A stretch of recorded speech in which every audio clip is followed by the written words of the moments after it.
சில நேரங்கள்ல ஒரு சின்ன விஷயம் கூட ஒருத்தருடைய வாழ்க்கையை அப்படியே மாத்தி அமைச்சிரும். அதுதான் கிரிஜா பாட்டியுடைய வாழ்க்கையிலும் நடந்துச்சு. 74 வயசான கிரிஜா பாட்டி பாரம்பரிய இனிப்பு வகைகள் மற்றும் ஸ்நாக்ஸ் ஐட்டங்களை ருசியோட தயாரிக்கக்கூடிய ஒருத்தவங்க. இவங்களுடைய சமையல் ஆர்வத்துக்கு இவங்களுக்கு பிரத்யேகமான ஃபேன் பேஸும் இருக்காங்க. இந்த மாதிரி ஒரு நிலையில 2019ஆம் ஆண்டுல முதலா கிரிஜா பாட்டிக்கு ஒரு திருமண ஆர்டர் கிடைச்சது. அதுக்காக 1 லட்சம் ரூபாய் முன்பணமும் கிடைச்சது. இந்த பணம் தான் கிரிஜா பாட்டியுடைய வாழ்க்கையில ஒரு பெரிய டர்னிங் பாயிண்டாவே அமைஞ்சது. ஒரே ஒரு முறை திருமணத்துக்காக செஞ்ச ஆர்டர் இன்னைக்கு சென்னை முழுவதும் கிரிஜா பாட்டி ஹோம் ஃபுட்ஸ் அப்படின்ற பேர்ல பிரபலமாயிட்டு இருக்கு. முறுக்கு, மிக்சர், பொடி வகைகள், ஊறுகாய் மாதிரியான பாரம்பரிய இனிப்பு மற்றும் காரங்களை விற்பனை பண்ணி 1 கோடி ரூபாய்க்கு மேல வருமானம் ஈட்டக்கூடிய நிறுவனமா கிரிஜா பாட்டி ஹோம் ஃபுட்ஸ் வளர்ந்திருக்காங்க. கிரிஜா பாட்டி தன் குடும்பத்தோட ஆதரவோட தான் இந்த தொழிலை தொடங்கினாங்க. கோவிட் காலத்துல அவங்க தன் தொழிலை ஆன்லைன் மூலமா விரிவாக்கம் செய்ய முடிவு செஞ்சாங்க. அப்போதான் அவங்களுக்கு ஆர்டர்கள் அதிகரிக்க ஆரம்பிச்சது. அதனால வீட்லயே ஸ்நாக்ஸ் ஐட்டங்களை தயார் பண்ணி அதை பேக் பண்ணி விற்பனை பண்றதுக்காக பக்கத்துல உள்ள 1000 சதுரடி இடத்தை வாடகைக்கு எடுத்தாங்க. தான் ஒரு கூட்டு குடும்பத்துல வளர்ந்ததாகவும்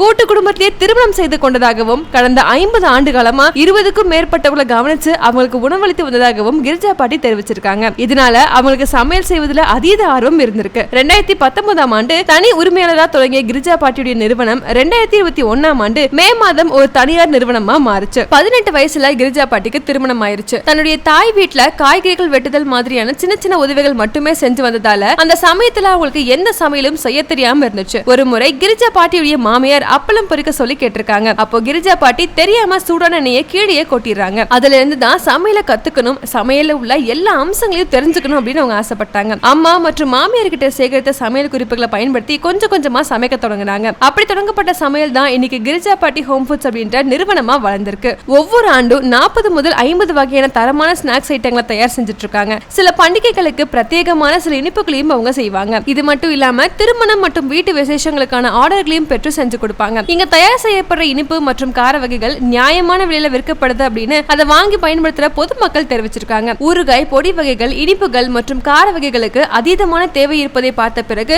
இந்த பிசினஸ் ஸ்டார்ட் பண்ண ரொம்பவே ஆர்வமா இருந்திருக்காங்க கிரிஜா பாட்டி. அதுக்கப்புறமா திறமை இருந்தும் வேலை செய்ய முடியாமல் இருக்கும் பெண்களுடைய வாழ்க்கையில ஒரு மாற்றத்தை ஏற்படுத்தணும் அப்படின்னு கோவிட் காலத்துல கணவர்களை இழந்து வீட்டுல இருந்த போது ஏழை பெண்களுக்கு கிரிஜா பாட்டி வேலை வாய்ப்பு வழங்கியிருக்காங்க. உணவுப் பொருட்களை தயாரிப்பதுல அவங்களுக்கு உதவணும் அப்படின்னு 30 முதல் 60 வயதுக்குட்பட்ட 20 பெண்களை அவங்க பணியமர்த்திருக்காங்க. வீட்டுல தயாரிக்கப்படும் உணவு தான் ஆரோக்கியமானது என்பதை உணர்ந்த இன்றைய இளைஞர் தலைமுறை நேரமின்மையின் காரணமா வீட்டுல தயாரிக்கப்படும் உணவுகளை தவிர்த்துறாங்க. இதை மாத்தணும் அப்படின்றதுக்காகவே கிரிஜா பாட்டி இந்த பிசினஸ் கையில் எடுத்திருக்காங்க. கிரிஜா பாட்டியுடைய இந்த கதை கனவுகளுக்கு வயது ஒரு தடையே இல்ல அப்படின்னு நமக்கு உணர்த்தி இருக்கு. இன்னைக்கு இருக்க இளைஞர் தலைமுறை ஒரு சின்ன வேலை செய்தால் கூட கை வலிக்குது, கால் வலிக்குது அப்படின்னு 1008 சாக்கு போக்கு சொல்றோம். ஆனா வயது முதிர்வு இருந்தும் தன்னால முடியும் அப்படின்ற உத்வேகத்தோடு செயல்படும் இவங்க பல தொழில் முனைவோருக்கு சிறந்த உதாரணமாகவும் அமைஞ்சிருக்காங்க.